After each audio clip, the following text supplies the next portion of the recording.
Hola, bienvenidos a mi canal. Yo soy Alberto Vargas. Qué bueno que nos encontramos otra vez. Ya estamos contando 24 días del mes de abril. Hoy se cumplen 60 años de la alzada que tuvo lugar en parte de la capital dominicana en el año 1965, conocida por muchos como la Guerra de Abril, por otros la Revolución de Abril. Bueno, un capítulo que tiene una significación importantísima para la historia reciente de la República Dominicana. Tuvo protagonistas que luego en los años subsecuentes, en los años siguientes a la revolución, pues orbitaron en la vida pública y en la vida política del país durante 3 décadas y más. La Guerra de Abril indudablemente es un hecho que tiene una significación importante para la República Dominicana. Algunos, tal vez producto de sus propias experiencias y del protagonismo y el vínculo directo, relacionan otros hechos menos románticos a lo que tuvo como inicio, proceso de desarrollo y consecuencia de esta guerra, y otros tal vez más románticos, más poéticos, pues nos cuentan aquellos años vividos en la revolución, donde la inmensa mayoría de quienes estamos hoy vivos no estábamos. Hay una parte importante, sí, que estuvo en la Guerra de Abril, pero eran muy pequeños, eran niños, eran gente muy pequeña, adultos de entonces, la mayoría pues hoy no están, y uno tiene pues más un relato romántico, novelesco de lo que allí pasó. Igual es un hecho importantísimo que la historia contemporánea registra. Ahí están los periódicos de la época. Yo tuve en el año 2000 la oportunidad para una clase en la universidad que estaba vinculada a la historia, hacer un trabajo de investigación en los periódicos de la época, en el Archivo General de la Nación. Fueron cientos de páginas de periódicos durante los días y los meses que tuvo lugar la Guerra de Abril, que uno hubo de revisar para realizar este trabajo, que fue un trabajo muy formativo, muy interesante. No es lo mismo leer la historia en los libros que leer los hechos en los medios de la época. Ese fue el caso nuestro. Hubo algunos periódicos que durante algunos días de la revolución dejaron de editarse, pero otros pues limitados pues permanecieron, y uno tuvo el chance de no exactamente todos los días ver los reportes periodísticos de la época, que son ilustrativos mucho más que cualquier anécdota, porque eran lo que los periodistas vivían y lo que veían. Y en muchos casos recomiendo esto para aquellos que quieran estudiar capítulos de la historia que puedan estar registrados y recogidos por la prensa del momento en algún tipo de situación determinada. 60 años de la Guerra de Abril. Ayer, Antonio Espaillat, propietario de grupos de medios RDC Media, que agrupa más de 50 emisoras, que tiene plataformas digitales a sus servicios, que tiene 100 y pico de comunicadores que trabajan en todas estas emisoras, que tiene también la propiedad de una empresa de vallas en la República Dominicana, que él encabeza un conglomerado de propietarios, socios, inversionistas, que agrupan en este consorcio llamado RCC Media todas estas emisoras, canales de televisión, empresas de vallas, plataformas digitales, etc. Antonio Espaillat ha ido acumulando durante la última década mucho poder, ha ido convirtiéndose en uno de los hombres, si no en el primero, en el segundo hombre más poderoso de medios en la República Dominicana. Ha sabido jugar bien su ajedrez dentro de ese juego planteado de poder que está dado en la República Dominicana, donde grandes intereses hoy pues se disputan el control de la República Dominicana, donde 4 o 5 familias son dueñas de un 80-85% de los medios más importantes de la República Dominicana. Antonio Espaillat, que para quienes no conocen su historia, viene de una familia de inmigrantes que residió tiempo importante en Estados Unidos. Una parte de esa familia sigue residiendo en Estados Unidos. Vino acá, abrió una discoteca, luego Antonio entraría junto con parte de su familia al negocio de los medios en la década de los 90, cuando pasa a administrar y a ser el propietario de una estación de radio y de un grupo de estaciones de radio que para la época era uno de los grupos más grandes, que había perdido su dueño una década antes, en el año 1980. Hablamos de José Antonio Brea, si no me equivoco era su nombre, pero sé que era la cadena Brea Peña. Este hombre era comerciante, empresario, venía también del sector sindical, de vehículos, tenía mucha influencia, mucho poder, acumuló una gran fortuna, fue ministro de Industria y Comercio en la década del 60, y fue un hombre que a través de sus medios incidió bastante en las decisiones políticas de la época.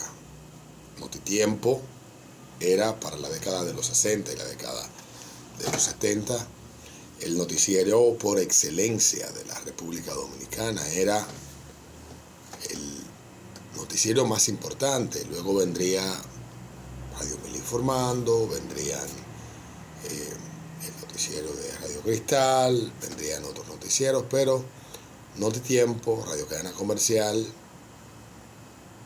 la cadena Brea Peña, pues mantuvo una hegemonía, un control en los medios en el país y concentraba una cantidad importantísima de emisoras en toda la República Dominicana. Este hombre fallece en la década de los 80, sus hijos reparten, venden, tiran para arriba, se quedan con parte de la fortuna que este hombre acumuló, y la cadena Brea Peña termina en manos de una empresa que luego tendría dificultades económicas y, bueno, pues hasta el día de hoy no se sabe qué pasó con el dueño de entonces. Tenía una de las colecciones más grandes de pinturas y cuadros en el país. Era un hombre, si no me equivoco, de origen venezolano, que había adquirido estos medios en la década de los 80 y que en la década de los 90, pues desconozco cómo entran a la sociedad el señor Antonio Espaillat, su familia, y ya a finales de los 90 pues empieza el Grupo Baninter a hacer adquisición de un montón de medios en el país. Estos medios llegaron a ser más de 60 emisoras, 7 canales de televisión, varios periódicos, etc.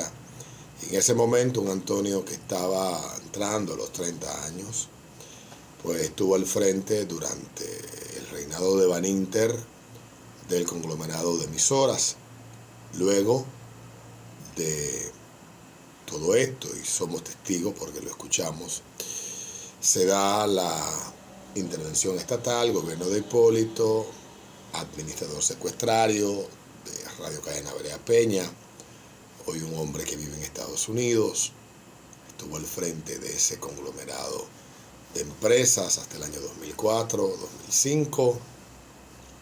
El gobierno se hizo del control de esos medios de comunicación y todos recordarán la llamada de 2 de los socios de Radio Cadena Comercial de entonces,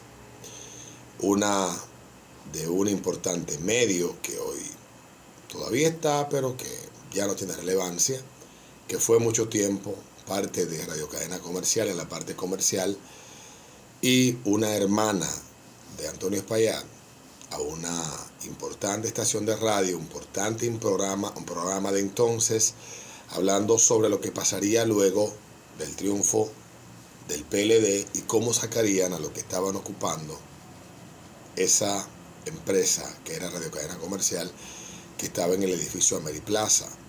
En ese momento, tomado en control por el gobierno del PRD, encabezado por Hipólito, y Antonio había salido de ser la persona que estaba al frente de esto.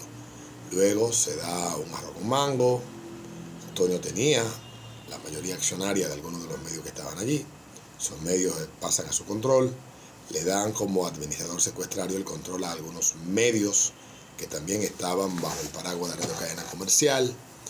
Empieza un proceso que dura casi 15 años, donde otros conglomerados de medios que estaban en manos de otras familias fueron quedando en manos de Antonio Espaillat, Grupo Procomunicaciones, las Radiocadena Hispanoamericana, que fue adquirida por un grupo económico que se desconoce, y pues volvió a consolidar, a tener, luego de unas pocas estaciones, luego de la caída de Baninter, volver a consolidar todo el poder que hasta hace 20 años, y cual si fuera una maldición, pues tuvo Radio Cadena Comercial a principios de los 2000.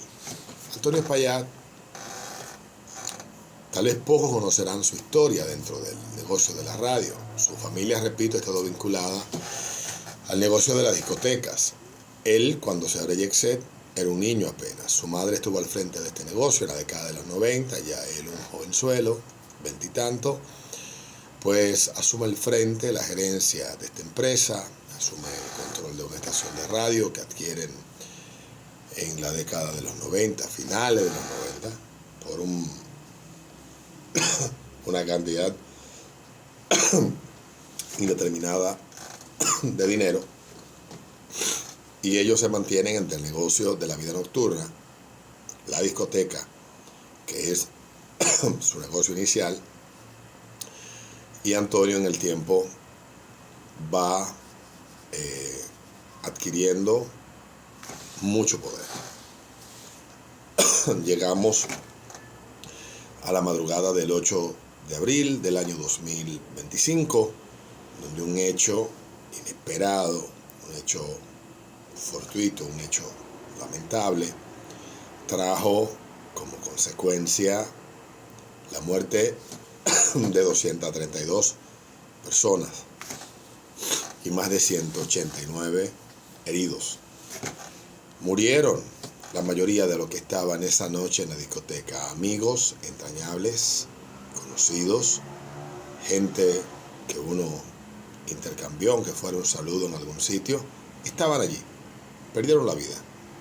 Antonio Espaillat estaba en Estados Unidos, estaba en una feria de radio que se realiza todos los años, donde se expone tecnología, nuevas formas de manejo de la radio, nuevos medios, etc. Y los que estamos en este negocio conocemos que el NAB, siempre para este año, el National Association of Broadcasters, viene desde hace décadas haciendo esta actividad, que es una de las más importantes, la más importante de América, vinculada al negocio de la radio, vinculada al negocio de la televisión. Allí estaba.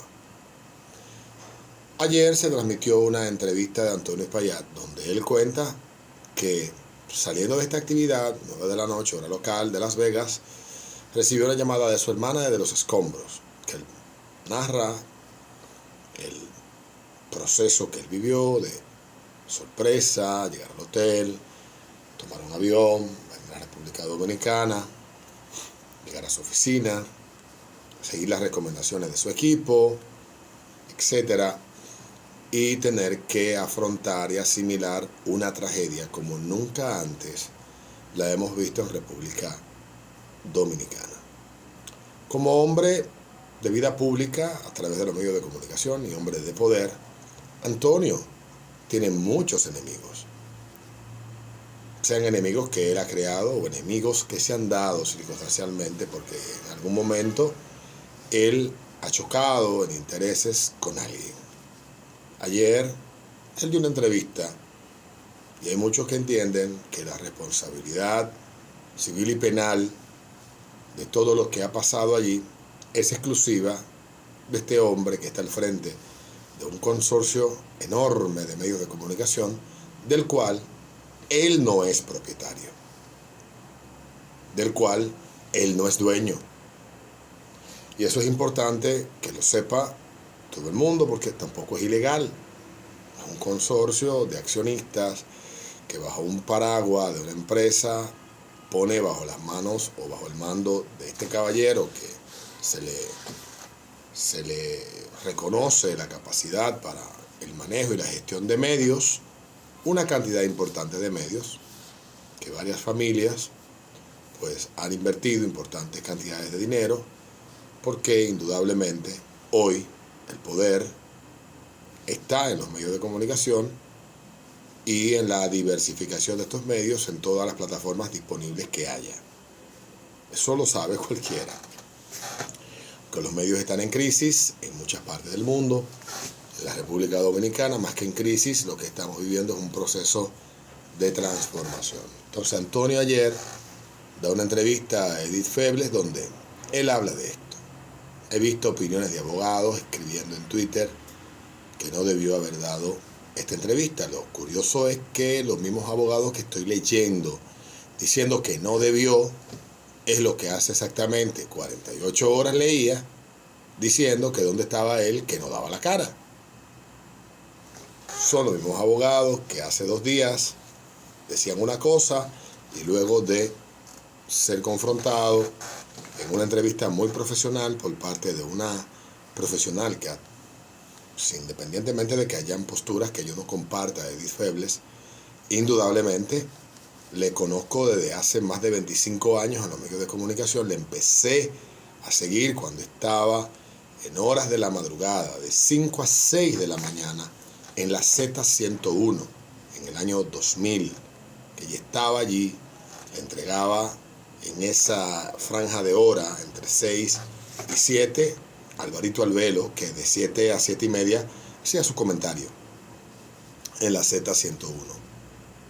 Y allí allí conocí a Edith Febles, que trabajó mucho tiempo de la mano de Willis Rodríguez y se ha desarrollado como una profesional, y me guste o no, es una gran profesional del periodismo. Y dio una entrevista a Antonio Payán. Mucha gente ha fabulado, se ha aprovechado todo este proceso trágico que ha vivido la República Dominicana en las últimas 2 semanas para muchas personas sacar toda clase de provecho, aprovechar y cobrarle las facturas que tiene pendiente a Antonio, facturas que tiene pendiente con gente que trabaja para Antonio, facturas que tienen contra Antonio porque le cae simplemente a Antonio, todo.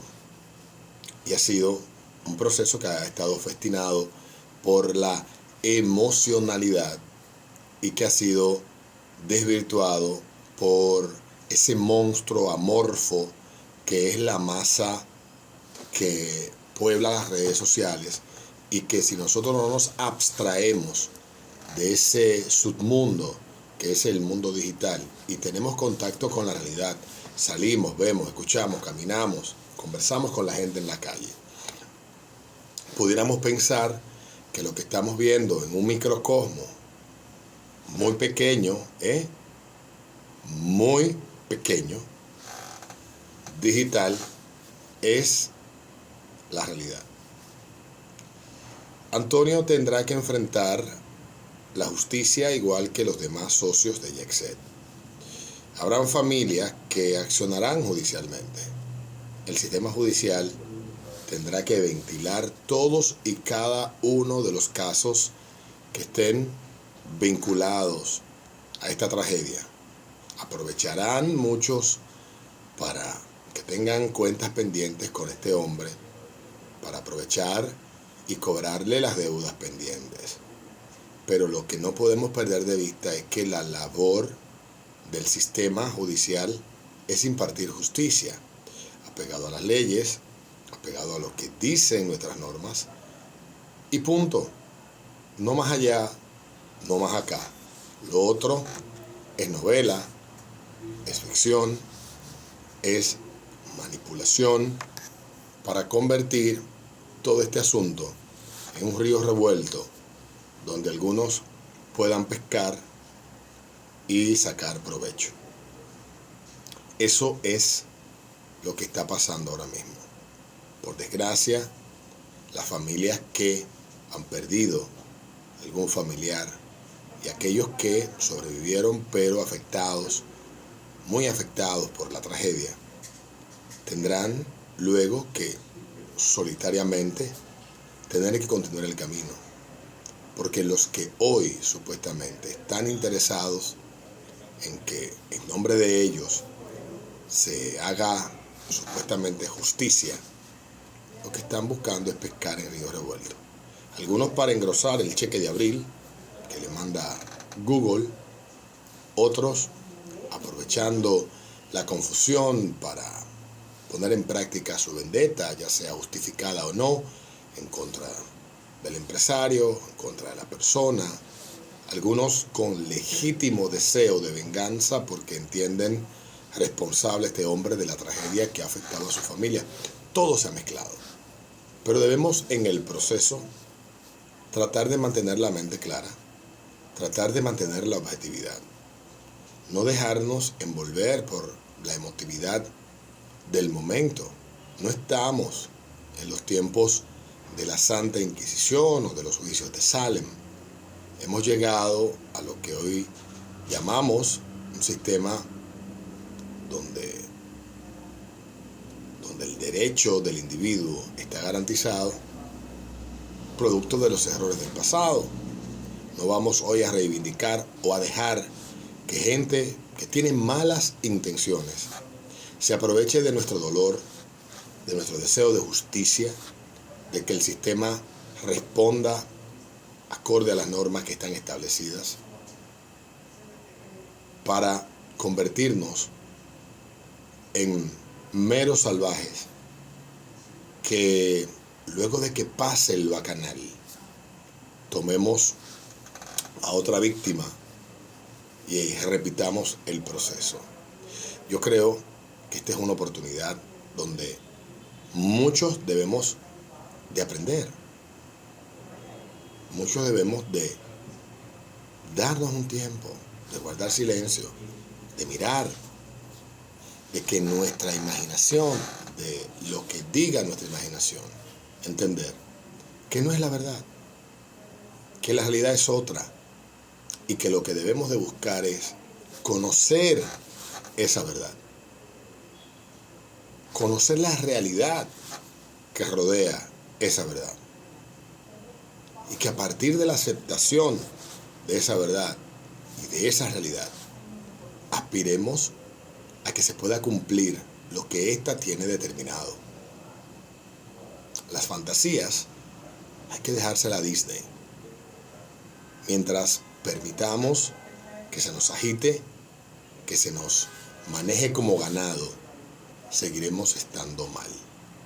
Yo no conozco a Antonio Espaillat, no lo he visto nunca. Mucha gente se indica que es propietario de la empresa en la que trabajo. Falso.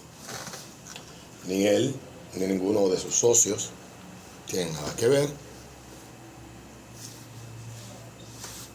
Lo único que le deseo a Antonio es que en este proceso tan difícil que está viviendo, Dios le permita transitarlo con preclaridad, y a los que han tenido la desgracia de perder algún familiar, que Dios le dé tranquilidad a sus almas, de sus seres queridos, y que la justicia de los hombres pueda de alguna manera reparar lo que haya que reparar, y quien sea culpable, llámese Antonio Espaillat o como se llame, si se puede imputar y establecer responsabilidades, pues que así sea.